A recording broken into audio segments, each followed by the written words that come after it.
En avril 1945, Adolf Hitler mit fin à ses jours alors que l'arrivée de l'armée rouge aux portes de Berlin était imminente. Durant ces mêmes jours, une charmante gardienne SS surnommée le Beau Spectre, qui travaillait dans un camp, parvint à s'échapper et à se cacher des soviétiques. Il s'agissait de Jenny Wanda Bachmann, une gardienne nazie qui se distinguait par 3 traits: sa beauté sans fard, son cruauté inépuisable et son fanatisme pour la cause nazie. Le national-socialisme avait transformé cet ange en un véritable démon sadique qui prenait plaisir à commettre les pires crimes de l'humanité. 1 mois plus tard, elle fut capturée et 1 an plus tard, jugée pour tout ce qu'elle avait fait durant son séjour au camp de concentration de Stutthof en Pologne, avant d'être brutalement exécutée. Comment elle est passée du rêve de devenir mannequin qu'elle avait enfant à celui de criminel de guerre féroce, c'est l'histoire de Jenny Wanda Bachmann et de sa fin tragique. Le rêve de devenir mannequin sous le nazisme. Jenny Wanda Bachmann est née dans une famille modeste de la ville de Hambourg, le 30 mai 1922.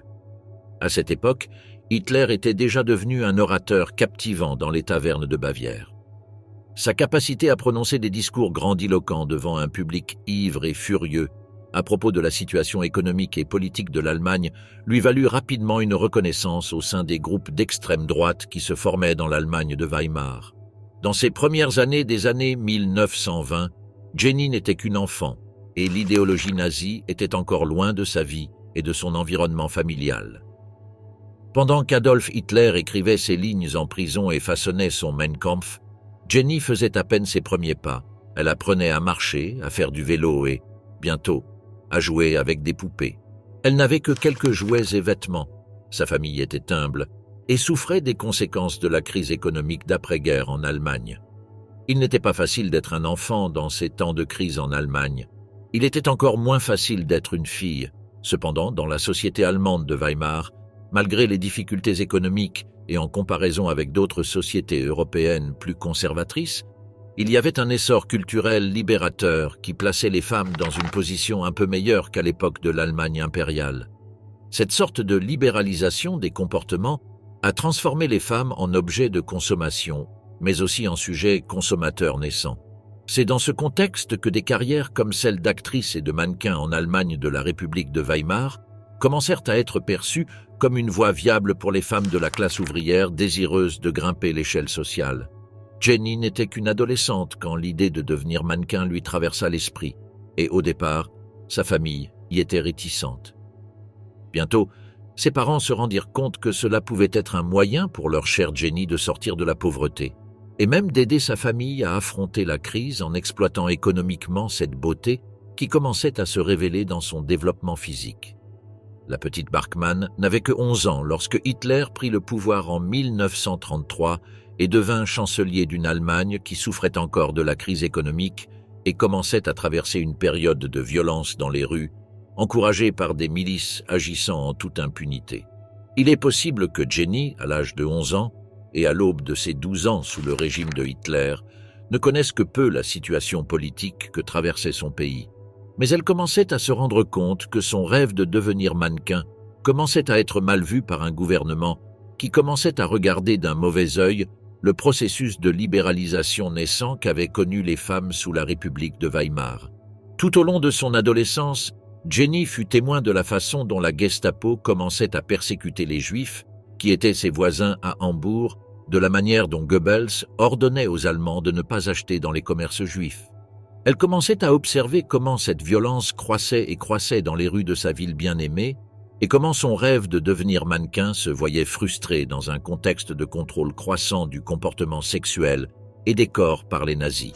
Il convient de noter que l'activité sexuelle des adolescents était un aspect très important à contrôler pour les nazis.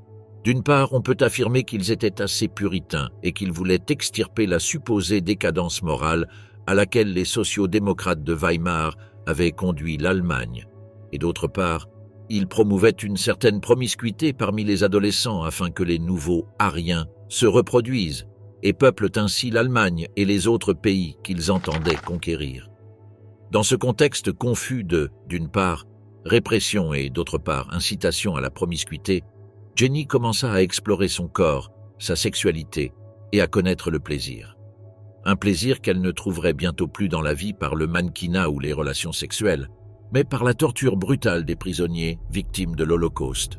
Le nazisme entre dans le cœur de Jenny et change sa vie.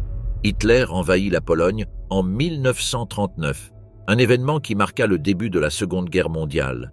Le monde fut changé à jamais, et de nombreux citoyens d'Europe de l'Ouest furent choqués par la nouvelle. Cependant, la plupart des Allemands se préparaient à cette guerre depuis un certain temps.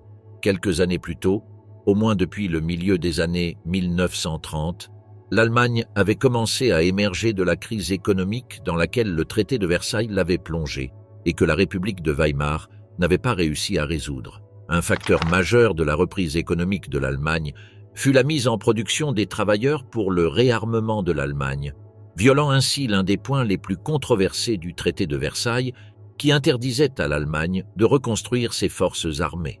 Alors que les Allemands retrouvaient du travail et commençaient à jouir d'une certaine stabilité économique, Goebbels montait un immense appareil de propagande pour répandre la doctrine nazie dans toute l'Allemagne et convaincre l'ensemble de la population de s'engager dans une aventure guerrière qui apporterait gloire à la race aryenne et restaurerait la grandeur de l'Allemagne. Pour cette mission, Goebbels utilisa le cinéma, les arts graphiques, la propagande à tous les niveaux, le sport, les arts et aussi l'école.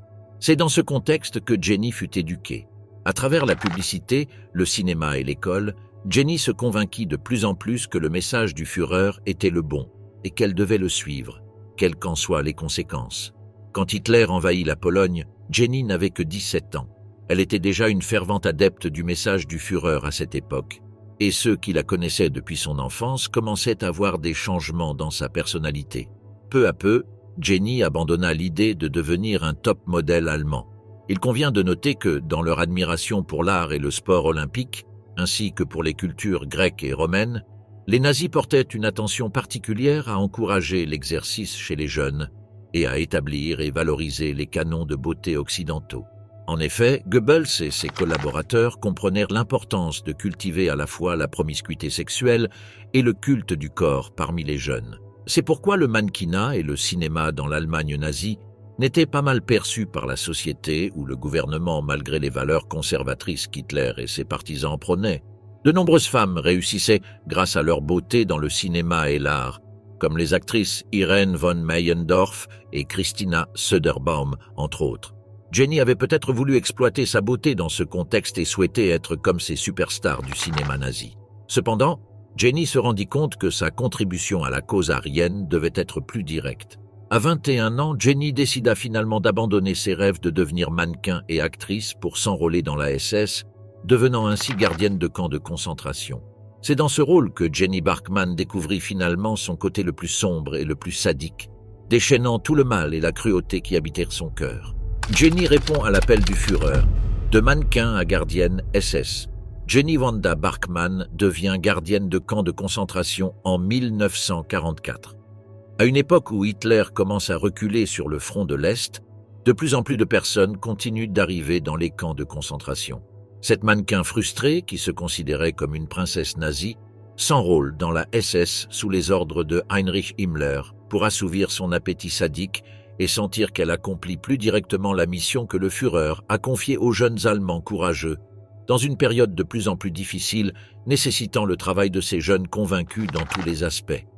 En général, les femmes qui répondaient à l'appel de la SS étaient comme Jenny, d'origine sociale modeste, cherchant un emploi demandant peu de qualifications, bien rémunéré et représentant une preuve énorme de loyauté envers le Führer. D'autre part, cela pouvait aussi représenter une opportunité d'avancement social pour Jenny, ainsi que pour le reste des gardiennes qui accomplissaient leurs tâches avec efficacité et surtout loyauté. Joseph Goebbels avait proposé que l'appel aux femmes pour devenir gardiennes de camps de concentration soit publié dans les journaux. Les jeunes femmes modestes comme Jenny ouvraient le journal local et y trouvaient des messages tels que « Montrez votre amour pour le Führer, engagez-vous dans la SS Gefolge ». La SS Gefolge n'était rien de moins que la branche civile féminine de la SS dirigée par Heinrich Himmler, chargée de tâches bureaucratiques, de nettoyage ou de rangement. Dès 1942, ses fonctions furent élargies et des femmes de caractère fort et impulsif furent également recrutées pour agir en tant que gardiennes dans les prisons de guerre et les camps de concentration. C'est à partir de 1942 que des femmes commencèrent à arriver dans les camps de concentration pour travailler comme gardiennes, connues en allemand sous le nom de Aufseherin. Les premières femmes arrivèrent à Auschwitz et à Majdanek. Il y avait déjà des femmes dans les camps de concentration dès 1941, lorsque certaines d'entre elles commencèrent à travailler dans des bordels de fortune. Mais c'est seulement à partir de 1942 que l'on observe des femmes qui n'étaient pas esclaves sexuelles mais des gardiennes de camps sanguinaires. D'autres femmes commencèrent à arriver comme gardiennes, d'abord à Kaiserwald Riga et à Vught en 1943, puis dans les camps de Mauthausen et à Bolzano en 1944. Mais le camp de concentration qui nous intéresse dans cet épisode est celui de Stutthof, car dès 1942, des femmes commencèrent à y arriver en tant que gardiennes. Jenny Wanda Bachmann y fut affectée en 1944, seulement un an avant la chute de l'Allemagne nazie. Mais un an suffit pour qu'elle libère toute sa bestialité. Les archives affirment que parmi les 50 000 gardiens ayant travaillé dans les camps de concentration nazis, au moins 3 500 étaient des femmes.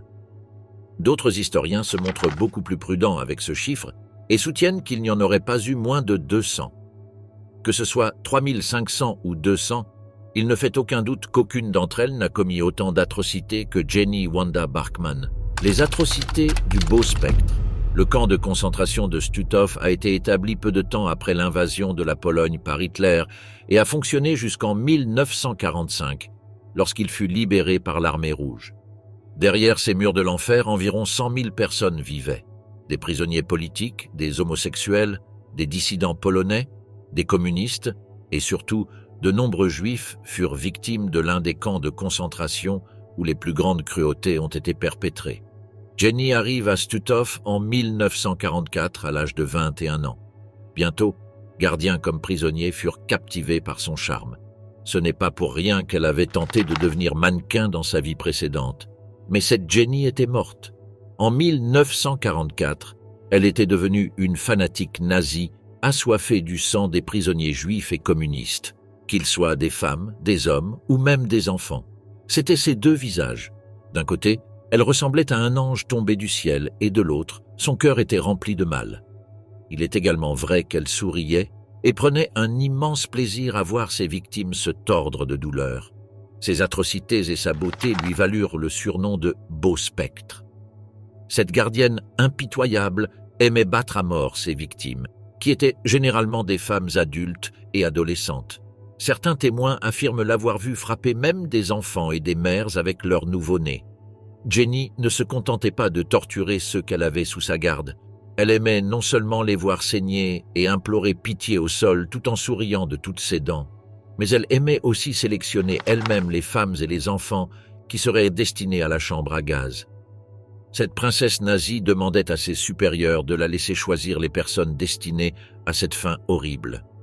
Elle prenait plaisir à voir leurs visages, leurs larmes, leurs gestes de douleur. Ce monstre nazi aux yeux clairs riait en voyant les enfants arrachés des bras faibles de leur mère pour être conduits à la chambre à gaz par sa main. L'un de ses moyens de torture préférés était de battre ses prisonniers avec une ceinture en cuir qu'elle sortait de ses vêtements devant eux et les frappait jusqu'à ce qu'ils saignent. On dit que plus de 10 femmes ont été tuées par Jenny après avoir été battues avec cette ceinture. Jenny demandait aux autres femmes de regarder et d'assister à ce spectacle. Être observée dans son moment de plus grand plaisir sadique lui procurait de la satisfaction.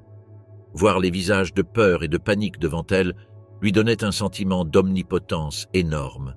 Le beau spectre pensait qu'ainsi les récits de ses actions parviendraient sûrement aux oreilles d'Himmler, et si cela atteignait les oreilles d'Himmler, il était probable que nul autre que le Führer en entendrait également parler.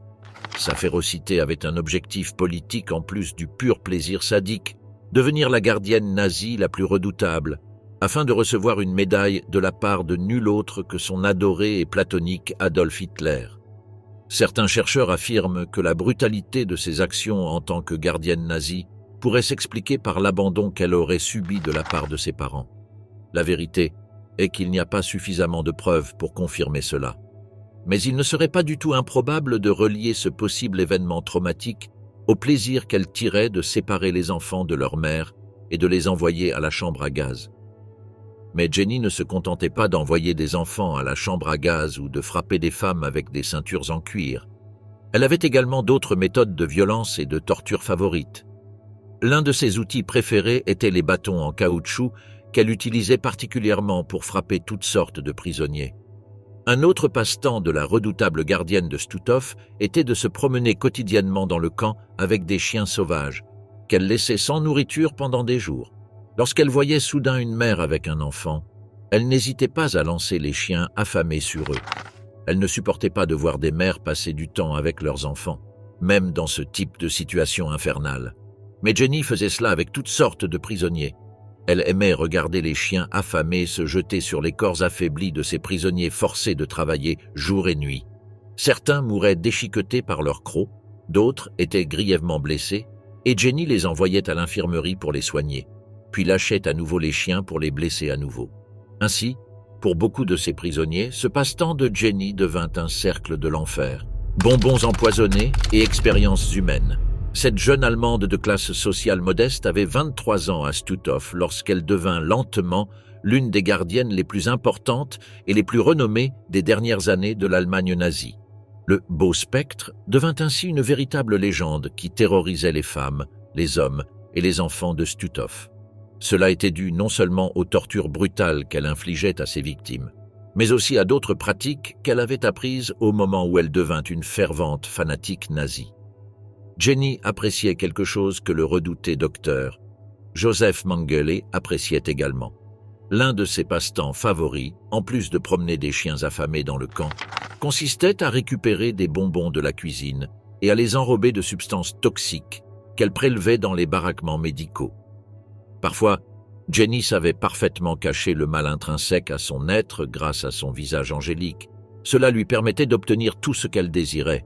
Non seulement cela l'aidait à gagner les cœurs des autres gardiens, et un jour peut-être à conquérir celui du Führer lui-même, mais cela lui permettait aussi de gagner l'admiration, et parfois même l'affection des enfants de Stutthof. Elle approchait les enfants qu'elle voyait en bonne santé, mais sans parents pour veiller sur eux, avec son sourire angélique caractéristique, en leur proposant de jouer avec elle. S'ils acceptaient de jouer, elle leur donnait un bonbon empoisonné. Les visages des enfants, lorsqu'ils recevaient ce cadeau de la part du redouté beau spectre, étaient émouvants. Émouvants pour tout être humain, sauf pour cette bête nazie sans cœur. Ces enfants innocents retournaient dans leur baraquement avec leurs camarades et racontaient qu'ils avaient joué avec Jenny et qu'elle leur avait offert des bonbons. Beaucoup les regardaient avec horreur, car ils avaient déjà été victimes du sadisme de la brutale gardienne. C'est à ce moment-là, ou peut-être un peu plus tard, que les enfants commençaient à se sentir mal à cause du poison qu'ils avaient ingéré, et beaucoup d'entre eux étaient emmenés par Jenny elle-même pour être envoyés à la chambre à gaz. D'autres enfants avaient un peu plus de chance et étaient conduits par d'autres gardiens à l'infirmerie, pour être soignés, nourris et remis au travail dans le camp de concentration. D'autres horreurs commises par le beau spectre concernaient une pratique typique des camps de concentration nazis, les expériences médicales et scientifiques sur les prisonniers. Jenny avait entendu parler des histoires en provenance d'autres camps et insistait pour que Stutthof soit également un lieu d'expérimentation afin d'obtenir un développement scientifique original qui parviendrait aux oreilles d'Adolf Hitler en personne. Pour ce faire, Jenny convainquit des médecins locaux de se rendre au camp de concentration de Stutthof et les encouragea à mener toutes sortes d'expériences médicales. Son idée était de développer des vaccins, des remèdes contre les maladies et toutes les autres idées, folles ou non, que ces médecins fanatiques nazis pouvaient avoir. À cette fin, elle mettait à disposition les femmes et les enfants sous sa surveillance. Le beau spectre est capturé. Malheureusement pour cette impitoyable princesse nazie, son moment de gloire en tant que l'une des gardiennes de camp les plus célèbres fut de courte durée. Il ne dure qu'un an. En avril 1945, Adolf Hitler se donna la mort et, un mois plus tard, les soviétiques entrèrent dans la ville de Danzig, où se trouvait le camp de concentration de Stutthof, pour libérer ces pauvres victimes qui avaient subi les pires crimes contre l'humanité et avaient été les jouets des plaisirs les plus vils de Jenny Wanda Bachmann. Cette aspirante mannequin devenue gardienne SS était vraiment astucieuse. Elle comprit rapidement que sa fin était proche si elle était capturée par les Soviétiques. Lorsqu'elle entendit parler de l'arrivée de l'armée rouge à Danzig, elle fit ses bagages et partit seule pour la ville voisine de Gdańsk, en Pologne. Elle parcourut plus de 30 kilomètres, possiblement à pied, en tentant d'échapper à son destin. En attendant un train pour s'enfuir, le « beau spectre » fut reconnu et arrêté. Danzig et Gdańsk tombèrent rapidement sous le contrôle soviétique. De nombreux autres gardiens avaient réussi à fuir la Pologne, mais certains, comme Jenny, choisirent de se cacher à l'intérieur du pays. Cette décision s'avéra coûteuse. L'armée rouge, après avoir libéré les camps de concentration à travers toute la Pologne, prit rapidement le contrôle politique de toutes les grandes villes et bourgades polonaises, y compris Gdańsk, où Jenny tentait de se cacher. Les registres des soldats et des gardiens ayant travaillé dans ces camps tombèrent rapidement entre les mains des officiers soviétiques qui se mirent à rechercher les coupables à travers toute la Pologne. Les soldats russes, sous les ordres de Staline, ne voulaient laisser aucun criminel de guerre nazi impuni. Ce n'était pas seulement un ordre du haut commandement, mais aussi un sentiment patriotique qui les animait. Les Russes, en libérant les camps de concentration, retrouvaient souvent des parents, des amis ou d'anciens camarades qui y avaient été emprisonnés. Ils voulaient trouver les coupables des crimes commis contre leurs proches et compatriotes. Ils voulaient capturer les responsables de toutes les manières possibles, non seulement les idéologues, mais aussi les exécuteurs eux-mêmes, comme Jenny. C'est pour cette raison que, une fois qu'ils eurent en main les noms, prénoms et portraits des personnes ayant travaillé dans ces camps, ils commencèrent à imprimer des avis dans les journaux et à placarder des affiches dans les rues. C'est pour cette raison que, lorsque Jenny se rendait à la gare de Gdańsk, elle vit son visage sur des affiches indiquant « Recherché pour crime ». Les gens du coin l'observaient. Elle tentait de se dissimuler du mieux qu'elle pouvait.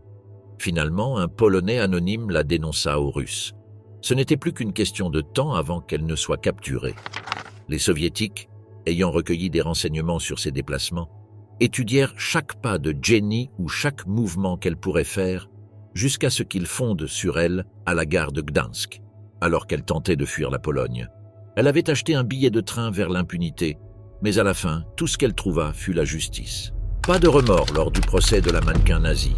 Au début de 1946, les procès de Stutov commencèrent. Ces procès se poursuivirent tout au long de 1946 et 1947. Il y eut un total de 4 sessions visant à rendre justice à ces meurtriers sanguinaires qui avaient commis d'horribles crimes contre l'humanité dans ce sinistre camp de concentration où Jenny travaillait autrefois. Au début de 1946, le commandant Johann Pols, 5 capots masculins et 5 gardiennes, dont la mannequin nazie, furent appelés à la barre pour entendre les accusations portées contre eux. Pendant les interrogatoires, Jenny Wanda Bachmann nia toutes les accusations avec son plus beau sourire. En fait, elle osa même mentir. Elle déclara qu'elle avait bien traité les femmes et les enfants juifs et qu'elle en avait même sauvé plusieurs de la mort dans la chambre à gaz. Tout au long du procès, ce beau spectre ne semblait pas du tout préoccupé par son sort, flirtant même avec ses gardiens et tentant de les séduire pour obtenir des faveurs comme une meilleure nourriture et une literie plus confortable. Jenny ne semblait pas s'inquiéter de son sort, peut-être pensait-elle inconsciemment que sa mission divine en faveur du Führer était déjà accomplie, ou bien que, sans son chef adoré, il n'était plus utile de continuer à se battre. Cette princesse nazie prenait soin de son apparence jusqu'à ses derniers jours. Elle se montra très préoccupée par sa coiffure et ses vêtements tout au long du procès. Même lorsque les accusations étaient lues contre elle, elle se coiffait en souriant. Si Bachmann fit preuve d'une chose durant son procès, c'était d'un comportement frôlant la schizophrénie. Au départ, elle nia avoir rejoint la SS de son propre chef. Jenny affirma que sa famille avait été menacée par la Gestapo pour avoir aidé des personnes politiquement persécutées et qu'elle avait été recrutée de force et sous menace. Lorsque ses accusateurs rejetèrent rapidement cette déclaration, Jenny changea sa version le jour suivant. Elle admit qu'elle avait en réalité répondu à l'appel de Goebbels après l'avoir lu dans un journal, mais qu'elle l'avait fait car elle préférait s'occuper elle-même de ses pauvres victimes juives, plutôt que de laisser une femme encore plus brutale le faire. Le tribunal polonais rejeta rapidement cette déclaration devant l'accumulation de preuves et de témoignages accablants contre elle. C'est à ce moment-là que Jenny accepta finalement son sort. La poupée nazie parfaite réalisa qu'il n'y avait plus aucune chance de s'en sortir vivante, et elle commença alors à admettre, avec fierté, les crimes qu'elle avait commis contre les enfants, les femmes et les hommes qu'elle considérait toujours comme racialement inférieurs. Exécution brutale mais juste de la mannequin nazie. Comme elle s'y attendait, Jenny Wanda Bachmann fut reconnue coupable, tout comme le reste des accusés présents lors du procès. Lorsqu'elle entendit son verdict, elle continuait à se préoccuper de sa coiffure en souriant. Des témoins affirment qu'elle déclara que la vie était vraiment un plaisir et que les plaisirs étaient habituellement de courte durée. Le 4 juillet 1946, les 11 prisonniers condamnés furent transportés sur une petite colline à Gdańsk, connue sous le nom de Biskupia Gorka, soit la colline de l'évêque en français. Là, 4 potences en forme de T double furent érigées autour d'une potence triple. Les 11 condamnés furent pendus à l'arrière de camions militaires qui s'éloignèrent, les étranglant avec une potence à chute courte. La première des 11 condamnés à accepter son sort fut la jeune mannequin nazie elle-même. Plus de sourire ni de regards angéliques sur son visage. Son expression était glaciale, vide et presque sans vie. Elle se tenait face à près de 200 000 Polonais, impatients de voir cette gardienne nazie redoutable, coupable de tant de crimes contre leurs compatriotes, payée de sa propre vie. La foule était en délire, applaudissant et acclamant. Elle voulait se venger et c'était légitime. On dit que la soif de justice était telle que d'anciens prisonniers de Stutthof se portèrent volontaires pour être les bourreaux. L'un d'eux plaça la corde autour du cou de Bachmann, puis le camion s'arrêta. Une femme dans la foule s'élança vers la gardienne impitoyable et poussa ses jambes hors du camion. Le conducteur redémarra et Bachmann fut pendu. Les 200 000 personnes présentes applaudirent avec ferveur et scandèrent des chants. La jeune mannequin nazie n'avait que 24 ans lorsque son corps reposa sans vie devant ceux qu'elle avait torturés et mutilés. Stutthof fut l'une des dernières exécutions publiques en Pologne. Les autorités politiques décidèrent de mettre fin à de tels événements, car les foules débordaient de passion et de soif de vengeance contre ces monstres nazis. Dès le jour de sa mort, des rumeurs commencèrent à circuler concernant le sort de son corps. De nombreux habitants de Gdańsk prétendirent qu'elle avait été incinérée et que ses cendres avaient été jetées dans des toilettes. La vérité est que cela ne s'est pas produit. Les autorités politiques polonaises décidèrent que son corps serait envoyé au département d'anatomie et de neurobiologie de l'Académie de médecine de Gdańsk. Dans cette institution, son corps fut utilisé pour des expériences scientifiques et médicales pendant plusieurs mois. L'histoire revenait en boomerang pour Jenny. La justice avait finalement été rendue. Jenny Wanda Bachmann, mieux connue sous le nom de Beau Spectre par ses camarades comme par ses prisonniers, fut l'une des criminelles nazies les plus brutales à être passées par les camps de concentration. Elle travailla dans l'un des endroits les plus cruels, le camp de Stutthof en Pologne. Jenny se distingua autant par sa férocité et son sadisme que par sa beauté captivante, et elle n'était qu'une enfant lorsque Hitler prit le pouvoir. Rien, en 1933, n'aurait laissé présager que cette petite fille deviendrait l'une des gardiennes SS les plus abominables et brutales. La propagande de Goebbels s'était infiltrée dans ses yeux et ses veines, l'infectant du virus de l'intolérance et du sadisme. Fin 1944, elle décida de s'enrôler, et une seule année suffit pour qu'elle tue et torture pour son plaisir à Stutthof. Tôt ou tard, la justice finit par arriver, et elle arriva pour Jenny. Les familles, les amis et les prisonniers eux-mêmes assistèrent à son exécution, applaudirent et s'en réjouirent. Finalement, la jeune fille de Hambourg qui rêvait de devenir mannequin n'en devint jamais un. Sa vie se termina à l'âge de 24 ans, c'était la justice.